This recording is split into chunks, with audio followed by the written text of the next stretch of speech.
अस्सलामु अलैकुम रहमतुल्लाहि व बरकातुहू। इस हफ़्ते के फ्राइडे कमेंट बॉक्स में मैं आप सभी का तहे दिल से खैर मकदम करता हूँ।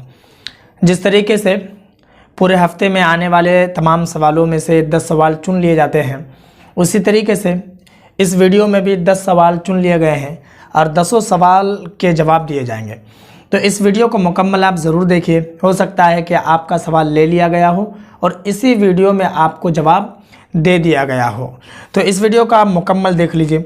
एक बात मैं आपको और बता दूं कि मैंने हालांकि इससे कबल कई सारी वीडियोस में ये बातें बताई है कि अगर मुझसे किसी को बात करना है तो बराए करम आप हमें इंस्टाग्राम पर मैसेज करें, नंबर वहां से हासिल कर लें, क्योंकि कमेंट में नंबर देना मुनासिब नहीं होता है। फिर भी बहुत सारे हमारे भाई बहन ऐसे हैं जो कमेंट पर कहते हैं कि हज़रत आप अपना नंबर दें, आपसे हमें बात करनी है। और एक भाई ने तो आज एक और नई शिकायत की है, उन्होंने कहा है कि भाई आप रिप्लाई नहीं देते हैं। तो मैं माज़रत चाहता हूं, हालांकि मैं ज़्यादातर कोशिश करता हूं कि रिप्लाई दूं और मैं ज़्यादातर देता हूं। तो अगर कोई भाई या बहन कमेंट में अगर मुझे मैसेज करते हैं और मैं अगर उसे रिप्लाई नहीं दे पाता हूं, तो आप हमें इंस्टाग्राम पर मैसेज करें, मैं आपको वहां ज़रूर रिप्लाई करूँगा, ठीक है। तो इस वीडियो को मैं शुरू करता हूँ। एक एक तरफ से सवाल पढ़ रहा हूँ और एक एक तरफ से जवाब देता हूँ। इस वीडियो का आप मुकम्मल देखें। सबसे पहला सवाल है एस के आमिर की तरफ से।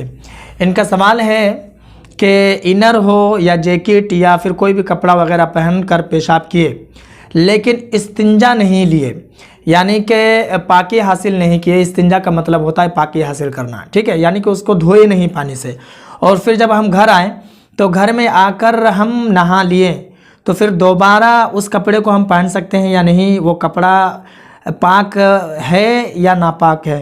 तो देखिए, इसके बारे में आप समझ लें कि नापाक जो इंसान होता है तो पेशाब करने से और इस्तिंजा नहीं लेने से नापाक नहीं होता है। इस बात को आप अच्छे से समझ लें।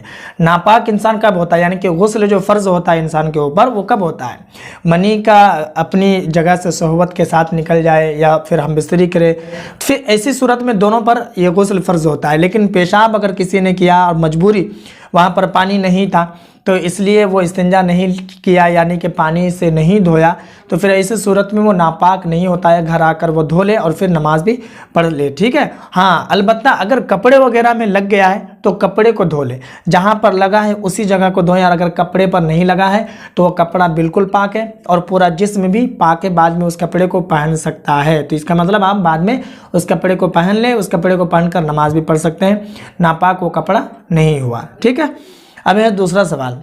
दूसरा सवाल है साक्षी पावर की तरफ से, ये शायद आईडी का नाम होगा। इनका सवाल है कि जुमा की नमाज हो या कोई सी भी नमाज हो, नमाज पढ़ने से पहले खाना खा सकते हैं कि नहीं। देखिए, कोई भी नमाज आप पढ़ें, नमाज पढ़ने से पहले अगर आपको भूख लग गई है तो आप पहले खाना खा लें। शरीयत का यही हुक्म है कि अगर नमाज का वक्त हो गया और आपको शिद्दत की भूख लगी है तो फिर आपके लिए ज़रूरी है कि आप पहले खाना खाएंगे, उसके बाद आप नमाज पढ़ेंगे। क्योंकि अगर आप नमाज पढ़ते हैं तो फिर आपका आधा ध्यान जो है नमाज में होगा और आधा ध्यान आपका खाने पर होगा। तो इसलिए शरीयत का ये हुक्म है कि आप पहले खा लें। तो आप बिल्कुल खा सकते हैं, कोई भी नमाज पढ़ें, खाना खाकर नमाज पढ़ सकते हैं, ठीक है। अब है तीसरा सवाल। तीसरा सवाल है कोई देखो ना। हम देख रहे हैं भाई आपको, ये आईडी का नाम है शायद। इनका सवाल है कि भाईजान क्या हम मोजा पहनकर नमाज अदा कर सकते हैं। देखिए, मोजा पहनकर नमाज हो जाती है। बहुत सारे लोगों का ख्याल ये होता है, मैं भी मस्जिद में देखता रहता हूँ कि बहुत सारे ऐसे भाई होते हैं कि नमाज का जब वक्त होता है तो मोजे को निकाल कर रख देते हैं। लेकिन मोजा पहनकर नमाज पढ़ सकते हैं, नमाज अदा हो जाएगी, नमाज हो जाएगी। हाँ, अलबत्ता यहाँ पर एक बात समझ लें कि अगर मोजे में कोई गंदगी लगी है, कोई नजासत लगी है जिसकी वजह से मोजा नापाक है, तो फिर ऐसी सूरत में उस मोजे को पहनकर नमाज अगर आप पढ़ते हैं तो नमाज आपकी नहीं होगी, क्योंकि मोजा नापाक था, ठीक है। और अगर पाक है तो फिर आप पहनकर नमाज पढ़ें, नमाज आपकी हो जाएगी, ठीक है। अब है चौथा सवाल। चौथा सवाल है अली असगर की तरफ से। इनका सवाल है कि हम बिस्तरी के बाद गुस्ल करना फ़र्ज़ है, अगर इंसान नमाज पढ़ना चाहे तो वह फजर की नमाज कैसे पढ़ेगा, अगर ठंडी का मौसम हो तो क्या करेगा। तो देखिए, नमाज पढ़ना चाहे चाहे ना पढ़ना चाहे, नमाज तमाम मुसलमानों पर फ़र्ज़ है तो फ़र्ज़ है, चाहे फजर की नमाज हो चाहे इशा की नमाज हो, तो वो आपको पढ़ना ही पड़ेगा क्योंकि फ़र्ज़ है। अब रहा मसला ये कि हमबिस्तरी के बाद गुस्ल फ़र्ज़ है और ठंड का मौसम है तो वो क्या करेगा, तो ठंडी के मौसम में वो पानी को गर्म करेगा और गर्म पानी से नहाएगा। अलबत्ता यहाँ पर एक बात और बता दूँ कि अगर कोई ऐसा शख्स है कि जिसको गर्म पानी इस्तेमाल करने से भी उसको ख़तरा है, जो शरीयत मुतारात में ख़तरा बताया गया है पानी से बचने के लिए, कि जैसे किसी को जान जाने का ख़तरा है, शदीद बीमार होने का ख़तरा है, तो फिर ऐसी सूरत में वो तयम्मुम करेगा और तयम्मुम करके नमाज़ पढ़ेगा। फिर जब वो ख़तरा ख़त्म हो जाएगा फिर वो गुस्ल कर लेगा, लेकिन वो नमाज नहीं छोड़ेगा। तो आप गर्म पानी से अगर नहा सकते हैं तो नहा लें, और अगर आपको मजबूरी है, आप नहीं नहा सकते हैं, जो शरीयत में मजबूरी बताया गया है वो उज़्र अगर आपके अंदर मौजूद है तो फिर आप तयम्मुम करें और तयम्मुम करके नमाज पढ़ें। ठीक है। अब है पाँचवा सवाल। पाँचवा सवाल है बंजारा स्टूडियो की तरफ से। इनका सवाल है कि मुझे कुछ साधना करनी है तो मुझे कुछ साधना के बारे में जानकारी दें, जैसे ख्वाजा गरीब नवाज़ पर साधना, बीबी फ़ातिमा पर साधना कैसे करें। तो देखिए, आप अगर साधना करना चाहते हैं ख्वाजा गरीब नवाज़ के नाम पर या फिर हज़रत बीवी फ़ातिमा रज़ी अल्लाह ताला अन्हा के नाम पर, तो आप यूँ करें, घर ही में बैठे रहें और एक जगह पाक जगह बैठ जाएं नहा धोकर, और वहाँ पर आप ये नियत करें, मन के मतलब के दिल में ये ख्याल करें, तसव्वुर करें कि मैं ये काम करना चाहता हूँ। अगर मेरा ये काम हो जाता है तो हज़रत ख्वाजा गरीब नवाज़ के नाम पर मैं 10 गरीबों को खाना खिलाऊँगा या फिर खाना खिलाऊँगी अगर लड़की है तो, ठीक। या फिर यूँ कहें कि अगर मेरा ये काम हो जाता है तो मैं बीवी फ़ातिमा के नाम पर 10 लोगों को खाना खिलाऊंगी या फिर खाना खिलाऊंगा या फिर 10 लोगों को कपड़े पहनाऊंगी। इस तरीके से आप करें, आपका काम हो जाएगा। ठीक है। अब है छठा सवाल। छठा सवाल है समीर ख़ान की तरफ से। इनका सवाल है कि हम तहज्जुद में आयत करीमा 41 बार, सूरह कुरैश 41 बार इस वजीफ़ा को पढ़ रहे थे, हैज़ आ गया, मालूम नहीं चला, कोई नुकसान तो नहीं होगा, हमें बहुत डर लग रहा है। तो देखिए, आपको डरने की ज़रूरत नहीं है, क्योंकि सबसे बड़ी बात आप ये समझ लें कि वजीफ़ा जो होता है तो वो तो आप नापाकी के सूरत में भी कर सकते हैं, नापाकी के हालत में भी। रहा मसला कुरान की आयत, क्योंकि सूरह कुरैश है तो ये कुरान की आयत है, तो कुरान की आयत जब आप पढ़ रहे हैं, हैज़ आ गया तो अब और नहीं पढ़ सकते हैं, लेकिन आपको पता ही नहीं चला। तो जब पता ही नहीं चला तो फिर तो उसकी कोई पकड़ नहीं होगी। लेकिन जब आपको पता चल गया कि आप जो है हमें हैज़ आ गया, तो फिर आप उसको वहीं पर छोड़ दें, अब और आपको करने की ज़रूरत नहीं है। जब हैज़ की जो इद्दत है, उसकी जो मुद्दत है वो ख़त्म हो जाए, फिर आप गुस्ल करें, पाकी हासिल करें, फिर उस वजीफ़ा को कंटिन्यू करें। ठीक है। अब है सातवां सवाल। सातवां सवाल है नूरुल हक की तरफ से। इनका सवाल है कि पड़ा हुआ तेल कमर के नीचे लगा सकते हैं कि नहीं, जैसे पैर वगैरह में। तो देखिए, आपको जो तेल पढ़कर देंगे तो वो आपको ये बातें बता देंगे। बाकी अगर किसी किताब में देखकर आप खुद ही तेल में पढ़ रहे हैं तो जहाँ पर वो लिखा होगा उस किताब में ये भी लिखा होगा, कमर के नीचे पैर वगैरह में पड़ा हुआ तेल नहीं लगाना चाहिए, ये ममनू है, यानी कि मना है, तो आप नहीं लगा सकते हैं। ठीक है। अब है आठवां सवाल। आठवां सवाल है रजाउद्दीन की तरफ से। इनका सवाल है कि हज़रत क्या नापाकी जिस्म से नापाक कपड़ा धोने से कपड़ा पाक होगा।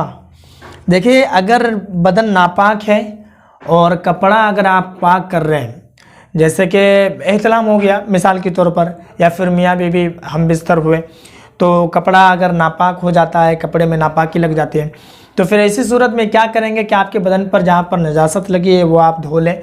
और इसके अलावा जो आपका हाथ है तो अपने दोनों हाथों को अच्छे से धो लें, उसके बाद आप कपड़े को पाक करें, कपड़ा आपका पाक हो जाएगा। ठीक है। अब है नौवां सवाल। नौवां सवाल है अब्दुल रहमान की तरफ से। इनका सवाल है कि मैं हिफ्ज़ कर रहा हूँ, मुझे कितना बादाम खाना चाहिए ज़हन के लिए। तो देखिए, ज़हन के लिए इससे पहले भी मेरे पास कई सवाल आए थे बच्चों को लेकर के, जैसे बच्चा पढ़ने में बिल्कुल तवज्जो नहीं देता है, ध्यान नहीं देता है, पढ़ा हुआ सबक याद नहीं रहता है। तो देखिए, मैं आपको बताऊं कि सिर्फ बादाम खाने से भी हो सकता है, लेकिन जो मेरे इल्म में है, जो मैं जानता हूं, वो मैं आपको बता रहा हूं, ये बिल्कुल मुजर्रब है, इसको आप करें। यानी कि रोज़ाना सुबह जो है आप शहद के साथ बादाम खाएँ।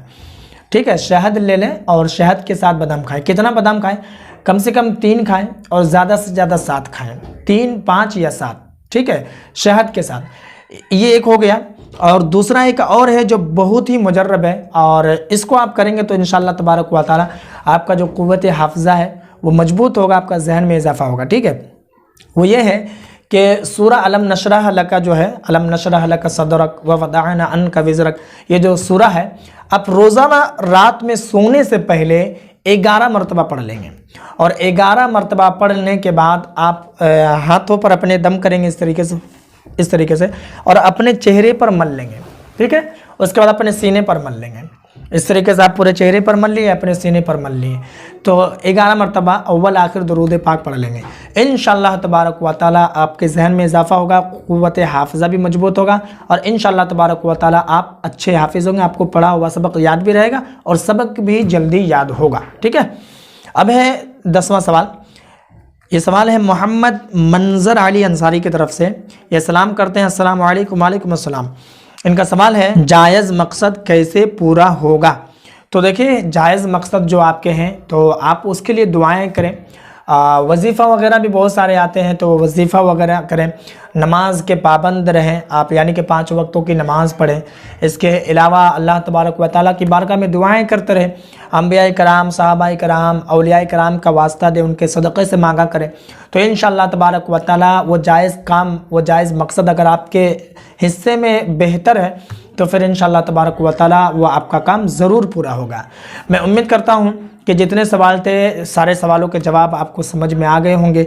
इसके अलावा जिनका सवाल रह गया है तो मुकम्मल हफ्ता जो वीडियो आएगी तो उन्हीं तमाम सवालों पर वीडियो आएगी। बाकी इस वीडियो को जितना हो सके लोगों में ज़रूर शेयर कर दें, और अगर आपके मन में कोई और सवाल हो तो आप कमेंट पर ज़रूर बताएं।